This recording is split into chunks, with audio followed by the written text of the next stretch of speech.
Hey guys, it's Divyansh, welcome back to another episode of football daily. और आज के episode में सबसे पहली अपडेट आती है हमारे एमपेटीएम, एम्पेपाल या फिर एम्बापे के लिए के रिगार्डिंग। अब सबसे पहले यार यहाँ पर होता क्या है कि जो मुंडो डेपोटिवो है ना, उन्होंने यहाँ पर एक एक्सक्लूसिव रिपोर्ट ही निकाली और डेफिनेटली कुछ खास देखो उसमें कुछ अलग नहीं था, लेकिन डेफिनेटली जितने माइन्यूट डिटेल्स में वो जा रहे थे यहाँ पर उन्होंने अपनी डिटेल में बताया कि भाई देखो एम्बापे के रिगार्डिंग लाइक ऑफ कोर्स जो कॉन्ट्रैक्ट रिन्यूअल हुआ है उसमें उसको जितनी पावर दी गई है उसके हमको अब कहीं ना कहीं इफेक्ट्स दिखने वाले हैं। इफेक्ट्स कह रहा हूँ, अब वो बुरे भी हो सकते हैं और अच्छे भी हो सकते हैं। ये पर्सन टू पर्सन परसेप्शन यहाँ पर वेरी करता है। अपने रिपोर्ट में उन्होंने सबसे पहले ये चीज़ बताई कि यहाँ पर एज मच एज 14 लोग ऐसे हो सकते हैं जो कि एम्बापे के कह सकते हो कि आप एम्बापे के कंसिडरेशन में, कंसल्टेशन में या फिर जो भी है जिस तरीके की उसको पावर दी गई है उसके इफेक्ट में यहाँ पर उनको हटाया जा सकता है। इसमें अगर बड़े नाम की बात करें तो वो आता है पोचेटिनो भी आता है यहाँ पर। कहीं ना कहीं आप बाकी प्लेयर्स पेरेदेस, कुर्जावा, लाइक काफ़ी सारे प्लेयर, इकार्डी, ये सारे प्लेयर्स कहीं ना कहीं बाहर जाएंगे। और जो सबसे बड़ा नाम आता है वो आता है यहाँ पर नेमार का। अब लाइक इसके रिगार्डिंग बहुत ओपिनियंस है, लेकिन खुद एम्बापे ने कल ट्विटर पे आके इस चीज़ को एक्चुअली में फेक क्लेम कर दिया है कि भाई देखो ये सारी बकचोदी है, ये कुछ भी ऐसा नहीं है। अब इसके रिगार्डिंग ना देखो मेरा ओपिनियन सिंपल सा बनता है कि देखो जब से ये एम्बापे वाली बकचोदी हुई है ना, अब पूरी स्पॉटलाइट एम्बापे पे है। अब लाइक उस पीएसजी में कुछ भी होगा ना, लाइक अगर जिडान के लिए वो जा रहे हैं, क्यों? क्योंकि वो एम्बापे के लिए जा रहे हैं। Like this is the media perception. अब ये परसेप्शन बन चुका है कि उसमें जो भी बड़े स्टेप्स होंगे ना वो एक्चुअली में एम्बापे के कंसल्टेशन के साथ होंगे। अब प्रॉब्लम यहाँ पर पता है ये नहीं है कि एम्बापे का क्या है या नहीं है, प्रॉब्लम ये है कि आप ये चीज़ हटाओगे कैसे। क्योंकि देखो मैं तुम्हें सही बात बताऊँ तो ये चीज़ पहले भी होती थी, बिल्कुल होती थी। अब ये क्या है कि अब ये पूरा मीडिया में जब आप नैरेटिव बना देते हो ना, ये बन जाता है। या फिर अब देखो इसमें कितनी सच्चाई है कितनी नहीं है तो like of course who knows, ये तो उसके कॉन्ट्रैक्ट में है। ये तो लाइक ऑफ कोर्स जब तक कोई बहुत बड़ी कोई ब्रेक थ्रू रिपोर्ट नहीं आएगी हमको नहीं पता चलेगा। लेकिन ये जो नैरेटिव बन चुका है ना, इसको आप हटा नहीं सकते। And this was the exact reason कि क्यों कल एम्बापे ने ये चीज़ एक्चुअली में ट्वीट करी। इसका लाइक कुछ भी कर देते, मैं कह रहा हूँ शायद से सही में ही ऐसा हो कि बिल्कुल फेक है, बिल्कुल फेक है, 0% फेक है। But still the point is कि ये चीज़ पहले भी होती थी पीएसजी में। क्या पता वो एम्बापे को पावर न दे रखी हो, पावर हो या नेमार को दे रखी हो। इट्स जस्ट कि अब क्यों ना क्यों कहीं ना कहीं वो मीडिया में नैरेटिव बन गया ना, तो इस चीज़ को एक्चुअली में बदल नहीं सकते। थोड़ी सी अगर रिपोर्ट्स की बात करें तो देखो नेमार के रिगार्डिंग सिंपल सा इन्होंने रिपोर्ट में ये भी लिखा है कि रिलेशन इतना डिटीरियोरेट हो गया है नेमार एम्बापे, नेमार नसीर अल खिलाफी में, कि इस पर ऑफ टाइम पे उनको फर्क भी नहीं पड़ता कि अगर नेमार इस समर ट्रांसफर विंडो में चला भी जाए। अब नेमार की बात कर लेते हैं तो भाई देखो नेमार को गेम मज़ा आ रहा है, नेमार को खेलने में मज़ा आ रहा है, नेमार के पास कंसिस्टेंसी है, नेमार इंजर्ड नहीं है, नेमार कंट्रीब्यूट कर सकता है। और उसने यहाँ पर मना कर दिया कि देखो सीधी सी बात है, जहाँ तक रही बात मेरी तो मेरे को पीएसजी छोड़ के नहीं जाना। और अभी तक मेरे को किसी ने कहा भी नहीं है कि भाई तेरे को पीएसजी छोड़ के जाना है। रिपोर्ट में उन्होंने ये भी बताया कि इस पॉइंट ऑफ टाइम पे अगर हम यूरोपियन क्लब्स की बात करें तो न्यूकासल यूनाइटेड एक ऐसा क्लब है जो कि सामने निकल के आया है। Manchester United, Manchester city, Barcelona या फिर कोई और बड़ा क्लब, आई थिंक बड़े क्लब्स में चेल्सी एक ऐसा क्लब था जो कि अभी रूमर्ड था, लेकिन बाकी कोई बड़ा क्लब इस पॉइंट ऑफ टाइम पे नेमार में इंटरेस्टेड नहीं है। लेकिन इसी के साथ यार बात करते हैं अपनी दूसरी अपडेट की, जो कि आती है बारसा की इकोनॉमिक सिचुएशन को लेके। तो यूटर्न हो गया भाई एकदम से बिल्कुल बारसा का सीवीसी डील पे। और देखो यार ये लाइक एक्सपेक्टेड था, क्योंकि इस पॉइंट ऑफ टाइम पे जो बहुत चीज़ें, जो बहुत ऑब्वियस चीज़ें थी ना, बार्सिलोना उसको कहीं ना कहीं इग्नोर करके, लाइक अब तक वो बार्सिलोना उस पर स्टैंड कर रही थी, लेकिन ऑल ऑफ अ सडन बस आप कह सकते हो कि एक पैनिक बनाया जा रहा है कि भाई देखो इकोनॉमिक सिचुएशन ठीक करनी है, करनी है, करनी है। और इसके चलते ये चीज़ हो सकती थी, बट एट दी एंड कहीं ना कहीं लेपोर्टा ने वो जो होता है ना कि सैवेज वाला ट्रिगर वो पुल कर ही लिया है और उसने वो हार्ड डिसीजन एक बार फिर से खेल दिया है। हार्ड तो मैं नहीं कहूँगा, लेकिन ठीक है, it's a bold move. Bold move इसलिए क्योंकि आप देखो सीवीसी डील चाहे कितनी चूतिया हो, लेकिन at the end of the day वो आपको पैसा दे रही है, पैसा दे रही है आपको रेनोवेट करने का। ऑफकोर्स इसी में ही ट्रैप है, दिस इज अ ट्रैप, क्योंकि बार्सिलोना समझ गई है कि देखो यार रेनोवेट तो हम कर लेंगे, हमको पैसे भी मिल जाएंगे, लेकिन उससे क्या कि जो हम नेक्स्ट 40 साल के लिए, 50 साल के लिए जो हम अपने अपने टीवी राइट्स दे रहे हैं, हम ऐसी चीज़ का उनको पैसा दे रहे हैं जिसका हमको पता है कि अगर वो हमने अपने पास रख लिया ना तो इससे 10-20 गुना ज़्यादा पैसा हमको मिलेगा जितना वो आज हमको दे रहे हैं। लाइक डेफिनेटली कल भी हम जब स्ट्रीम पे थे तो काफ़ी लोग कह रहे थे कि देखो इन्फ्लेशन को काउंट नहीं किया गया।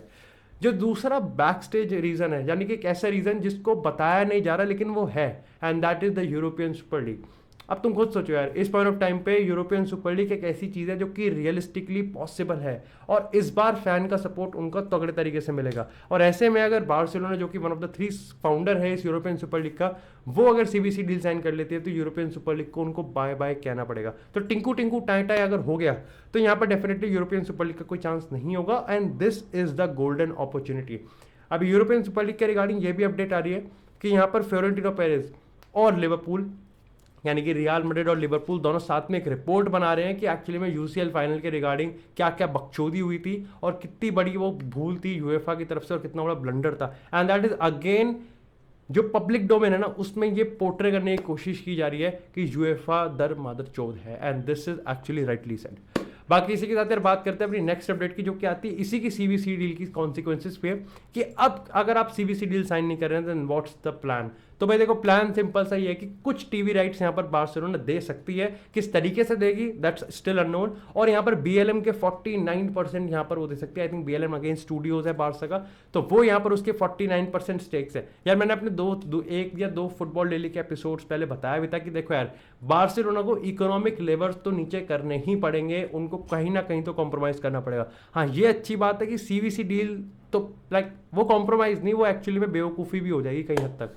बाकी इसी के साथ यार सबसे बड़ी चीज़ वो यही है कि अब कहीं ना कहीं this is more than confirm कि Frenkie de Jong is now on the market. अब ये तो सबको पता था कि देखो यूनाइटेड इंटरेस्टेड है फ्रैंकी डियोंग को लेके, बहुत रूमर्स हैं, बहुत वो आ रहे हैं कि भाई देखो लिंक आ रहा है, इससे बात हो गई उससे बात हो गई। लेकिन अब पता है इंपॉर्टेंट इस चीज़ रहती है क्योंकि अब बार्सिलोना ने अपने आप को कन्विंस कर लिया है और यहाँ पर रिपोर्ट्स के हिसाब से बार्सिलोना ने डियोंग को भी ये कंफर्म कर दिया है कि भाई देखो इकोनॉमिक कंडीशंस के चलते, इकोनॉमिक एडजस्टमेंट और कॉम्प्रोमाइज़ के चलते भाई देखो तुम्हारे साथ तो ये हो रहा है, and that's a big thing. तुमको भाई ट्रांसफर मार्केट में हम अवेलेबल कर रहे हैं, अगर एक अच्छा खासा ऑफर आएगा then you have to go. And this is like ये इंपॉर्टेंट इसलिए आता है कि जस्ट एक दो दिन पहले डियोंग ने अपना पूरा जो कन्विक्शन है, कमिटमेंट है, डेडिकेशन है, उसका जो मन है वो पूरा का पूरा बार्सिलोना को डेडिकेट किया है। बट स्टिल भाई फुटबॉल इज क्रूअल, और खैर लॉर्ड बार्टोमो के ये कारनामे हैं, उनके एक कर्म है, ये होने वाला है। अब देखो यार यूनाइटेड के पास एक गोल्डन अपॉर्चुनिटी है, क्योंकि जब बार्सिलोना ये मान के चल रही है ना कि अब हमको पैसा चाहिए, देखो बार्सिलोना को पैसा चाहिए, मैं कई नंबर्स के हिसाब से ऐसा पढ़ रहा था, कम से कम 100-120 मिलियन तो उनको कहीं ना कहीं से मतलब करना ही पड़ेगा, एडजस्ट करना ही पड़ेगा कि अगर उनको स्क्वाड ओवरऑल करना है तो। उस केस में एक्चुअली में अब देखो तुम यहाँ पर 120 भी अगर मान के चले तो अब ये पता चला कि देखो सैलरी कट तो फिर भी होगा, और इस बार पूरे स्क्वाड का होगा, सबको सैलरी कट लेना पड़ेगा, इकोनॉमिक लेवल्स डाउन करने पड़ेंगे, प्लेयर्स को सेल करना पड़ेगा और डील अच्छे से अच्छी लेनी पड़ेगी। और यहाँ पर यूनाइटेड के पास अपॉर्चुनिटी है कि वो फ्रैंकी डियोंग को एक्चुअली में बार्गेन में ले ले, ये है, या फिर फ्रैंकी डियोंग लाइक यूनाइटेड के अलावा अगर सिटी भी जाती है या फिर अगर पीएसजी भी जाती है। अब यहाँ पर जो डील 80-90 के आसपास की हो रही थी ना, वो कहीं ना कहीं गिर के मेरे को लगता है कि 70-75 या 60 तक भी आ सकती है। एंड दिस इज अगेन क्योंकि अब बार्सिलोना खुद पुश करेगा कि भाई देखो फ्रैंकी डियोंग जाना चाहिए, क्योंकि अब सबको पता चल गया ना कि यार जो जो जो चाबी है इस पूरे गेम की वो बार्सिलोना के हाथ में अभी तो फिलहाल नहीं है। बाकी इसी के रिगार्डिंग अब बात करते हैं थोड़ी सी मैनचेस्टर यूनाइटेड की। तो भाई देखो यूनाइटेड की अगर बात करें तो यूरियन टिम्बर एक ऐसा प्लेयर है जो कि बहुत टाइम से लिंक्ड हो रहा है, और मैं इसको प्रेडिक्ट भी कर रहा हूँ, मैं अज्यूम भी कर रहा हूँ कि यूरियन टिम्बर एक्चुअली में टेन हैग की पहली साइनिंग हो सकती है। अब कल थोड़ी सी आई थिंक कह सकते हैं कि सेटबैक मिला यूनाइटेड को, क्योंकि यहाँ पर यह पता चल रहा है कि यूरियन टिम्बर एक्चुअली में शायद से एएक्स में रुक सकता है। अब देखो वो रुकेगा या मैनचेस्टर यूनाइटेड में आएगा, ये पैसों पर डिपेंड नहीं करता, ये पर्सनल टर्म्स पे भी, मतलब पर्सनल टर्म्स पे एग्री हो चुके हैं, लेकिन एक्चुअली में डिपेंड करता है टेन हैग और यूरियन टिम्बर के बीच में जो प्रोमिसेस हुए हैं। मतलब अब देखो सीधी सी बात है, यहाँ पर 40 और 45 मिलियन के आसपास का प्राइस टैग है जो कि यूनाइटेड पे कर देगी। ऑफकोर्स नेगोशिएशन होंगे, बकचोदी होगी, जो लाइक सब्जी के साथ हरा धनिया फ्री में लेते हैं वैसे वाले क्या कहते हैं बार्गेनिंग होगी, लेकिन डेफिनेटली पैसा वो फैक्टर है ही नहीं जो कि प्रॉब्लम आएगा कि यहाँ पर क्या यूरियन टिम्बर को रेगुलर प्ले टाइम दिया जाएगा या नहीं दिया जाएगा। एंड दैट इज समथिंग जो कि एएक्स या कि टेन हैग को कंफर्म करना ही पड़ेगा। अब इसके पीछे देखो रीज़न ये है कि कल मैं एएक्स से सोर्सेज की रिपोर्ट्स पढ़ रहा था और वहाँ पर यह बताया गया कि एएक्स एक्चुअली में कन्विंस करने की कोशिश कर रही है यूरियन टिम्बर को, और वो ऐसे कर रही है क्योंकि देखो यार इस साल है वर्ल्ड कप, और वर्ल्ड कप में हर एक प्लेयर को अपना स्पॉट कंफर्म करना है। और यूरियन टिम्बर अगर एएक्स में जिस तरीके से खेल रहा है वो खेलता रहा तो डेफिनेटली उसका स्पॉट कंफर्म हो सकता है। और यहीं पर ही एएक्स से कह रही है कि देख भाई यूनाइटेड में तू गया और तू अगर नहीं तेरे को खेलने को मिला ना तो तेरा ऑफकोर्स तेरा रेगुलर प्ले टाइम तो जाएगा ही जाएगा, बल्कि तेरा वर्ल्ड कप का स्पॉट भी खतरे में है। एंड दिस इज समथिंग जो कि शायद से एक कैजुअल को लगेगा कि यार ये तो लॉन्ग टर्म नहीं है, बट भाई शॉर्ट टर्म में ही ये बहुत बड़ा फैक्टर होता है और एक्चुअली में गेम यहाँ पर पलट सकता है। तो यहाँ पर मेरे को लगता है कि यूनाइटेड को भाई कन्विंस करना पड़ेगा कि if you are actually going तो भाई तुमको यहाँ पर उसको प्ले टाइम देना ही पड़ेगा। लेकिन इसी के साथ यार बात करते हैं अपनी लास्ट अपडेट की लेकिन इसी के साथ यार बात करते हैं अपनी लास्ट अपडेट की, और वो आती है यहाँ पर उस्मान डेम्बेले से। अब भाई उस्मान डेम्बेले के रिगार्डिंग भाई फ्लिप फ्लॉप की कहानी चली रही है यहाँ पर। बारसा, पीएसजी, चेल्सी अब यहाँ पर कहीं ना कहीं एंट्री ले चुके हैं। वैसे चेल्सी तो पहले भी रेस में थी, लेकिन अब कहीं ना कहीं शायद से फॉर द फर्स्ट टाइम ऐसा लग रहा है कि चेल्सी रेस में एंटर ही नहीं हो रही है, बल्कि एक्चुअली में अभी इस रेस को जीतती हुई भी दिख रही है। डबल सेटबैक होगा पीएसजी के लिए, क्योंकि पीएसजी को लाइक ऑफ कोर्स उन्होंने तो खैर हुकुम का इक्कई वाली रेस जीत ली एम्बापे वाली, बट स्टिल उसके बाद की अगर रेसेस की बात करें तो वो चुआमेनी की रेस में हार रहे हैं, और अभी के पॉइंट ऑफ टाइम पे तो वो कहीं ना कहीं यहाँ पर उस्मान डेम्बेले की रेस में भी हार रहे हैं। अब यहाँ पर उस्मान डेम्बेले के जो सोर्सेज हैं वो यहाँ पर इस चीज़ को कंफर्म करते हैं कि देखो, जो उस्मान डेम्बेले की डिज़ायर्ड डिमांड्स है ना, वो चेल्सी यहाँ पर एट ऑलमोस्ट पे करने के लिए तैयार है। वो पैसे यहाँ तक उसके लेवल के पैसे मिल रहे हैं। और देखो, मानो ना मानो, अब ये उस्मान डेम्बेले है कि यार ये उसका एजेंट है, लेकिन उनको इस समय पैसे से मतलब है, और यहाँ पर पैसा उनको भतेरा मिल रहा है। पैसों को थोड़ा साइड रखते हैं, प्रोजेक्ट की बात करते हैं। तो देखो यार, टुकल और डेम्बेले आपस में पहले भी काम कर चुके हैं। टुकल के पास बहुत बढ़िया प्लान्स है। हाँ, मैंने ये चीज़ भी कंफर्म करी थी कि इसका मतलब ये तो कंफर्म है कि पुलिसिच, जीएच और टीमो वर्नर, इनमें से कोई ना कोई एक प्लेयर तो जा ही रहा है। और अब कहीं ना कहीं लुकाकू भी एक ऐसा प्लेयर है जो कि जा सकता है, इसकी पॉसिबिलिटी ज़्यादा है। देन इट इज़ समथिंग जो कि बहुत ज़्यादा इंटरेस्टिंग होगी कि चेल्सी अब कहीं ना कहीं इस अटैक को कैसे रिनोवेट करेगी। देखो, इसलिए भी क्योंकि ये चेल्सी के पास एक बहुत गोल्डन मोमेंट है, गोल्डन अपॉर्चुनिटी है कि वो इस बार गलती ना करें। वो लुकाकू वाली गलती अब नहीं होनी चाहिए। अब आप कुछ भी परम्यूटेशन, आप कुछ भी मत करो, मैं तो कह रहा हूँ, आप काई हैवर्ट्स को खिला दो, आप टीमो वर्नर और उस्मान डेम्बेले अगर आप लेके आ रहे हो तो आप इन तीनों को ही खिला दो। कोई भी परम्यूटेशन खिलाओ, कोई भी कॉम्बिनेशन खिलाओ, इट शुड बी परफेक्ट। जैसा नहीं है कि बस आपको पैसे ही खर्च करने क्योंकि लुकाकू चला गया। एंड दिस इज समथिंग जो कि बहुत ज़्यादा इंटरेस्टिंग है। उस्मान डेम्बेले की अगर हम कुछ नंबर्स की बात करें तो मैं पढ़ रहा था, काफ़ी इंटरेस्टिंग नंबर है कि यार इस पॉइंट ऑफ टाइम पे despite injuries Ousmane Dembele out and out fastest winger है ला लीगा में। किसी भी फुल बैक से ज़्यादा तेज है यहाँ पर उस्मान डेम्बेले। इसी के साथ यहाँ पर उस्मान डेम्बेले आई थिंक 35 या 34 किलोमीटर पर आवर की उसकी टॉप स्पीड थी।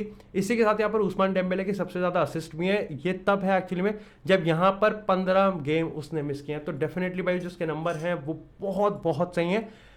आई एम इंटरेस्टिंग, लाइक मेरे को इंटरेस्टिंग लग रही है सिचुएशन, मेरे को अच्छा भी लग रहा है, मेरे को क्यूरियस भी हूँ मैं इस सिचुएशन को देख के। बस बुरा इस चीज़ का लग रहा है कि एक्चुअली में जावी के पास मेरे को लगता है कि इसके लिए बड़े प्लान्स थे।